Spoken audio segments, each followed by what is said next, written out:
Good evening, everyone. I'm Akash Lopinder. It's wonderful having you back with us.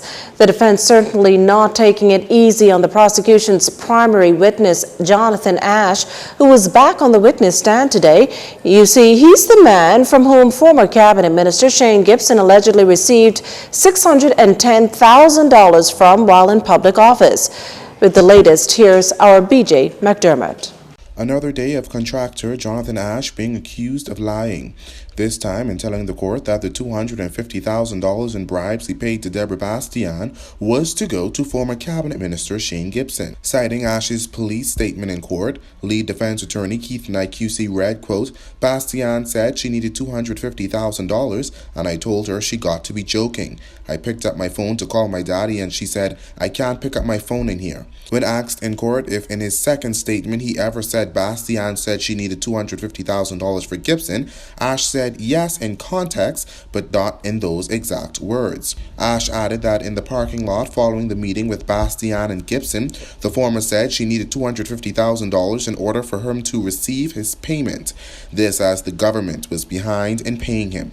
Further, at that point, he understood that in order to get paid, Gibson had to be paid. When questioned if Bastian said she needed the money for her or for Gibson, the witness said she needed it for go. Mr. Nye then asked if he was aware that the term for go meant to give something up, to which Ash said yes. When asked if Bastian stated the purpose, Ash said no, she didn't, but that he had to give her $250,000. He said the government owed him a lot of money at that time. Additionally, he said he believed when Bastian used the term forgo, it meant Gibson needed to be paid to get his money forgo. However, he admitted that Bastian never explained what forgo meant. Ash also told the court that Gibson demanded $250,000, which he paid.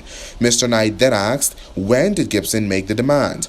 Ash said through Bastian at Gibson's Meeting Street office. Mr. Knight then asked if he meant when Bastian said she needed $250,000, and Ash said yes.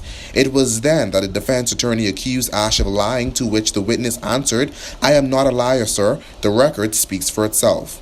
Knight then asked if he knew Simon Wilson, the then financial secretary, and if he was in telephone contact with him. Ash said yes. The Jamaican QC went on to questioning if the witness was ever told to drop the bills he gave the government, and Ash said no. Knight then referred to a January 29th WhatsApp message between Ash and Gibson, where Ash said, "Simon told me not to drop the bill. He can deal with it as it is." When asked if not to drop the bill meant not to reduce it, the contractor said that's correct. Knight then asked him if he had any discussions to forego the bill, to which Ash said he didn't know how to answer that. Knight again accused the key witness of lying. Ash was then asked if following the meeting with Bastian and Gibson, he went to see Jack Thompson, who placed a memo on his bill that read urgent, pay immediately. Ash said yes. Within that same day, he further told the court he received his first check of $250,000. The court also heard that Bastian contacted Ash, informing him when the remainder of his checks was ready.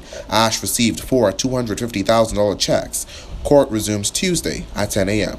Reporting for Jcntvnews, I'm Berthany McDermott. In other news, the opposition's urging the Prime Minister to reconsider its reported knee-jerk decision to impose a curfew in Abaco post-Hurricane Dorian. Cabinets to discuss the issue as security concerns in Abaco continue. This as residents there still complain of looting. But the Progressive Liberal Party says it's long warned the Prime Minister about Abaco's security situation, and he's now rushing to the island with half-baked solutions. The PLP strongly suggests Dr. Minnis think carefully before restricting such civil liberties, as there should be consultations with Abaco residents before any such drastic solution is implemented. Apart from that, the Prime Minister is being urged to fully disclose Hurricane Dorian's death toll. This as each day finds the police issuing another round of missing persons posters.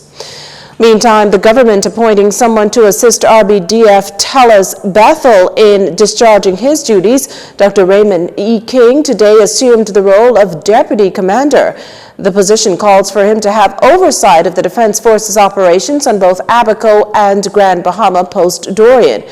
Dr. King has more than 30 years of experience under his belt, having served as midshipman all the way up to commanding officer of the HMBS Nassau. He's also served as Administration and Human Resources Officer, and in 2018 was seconded to the Port Department as Port Controller.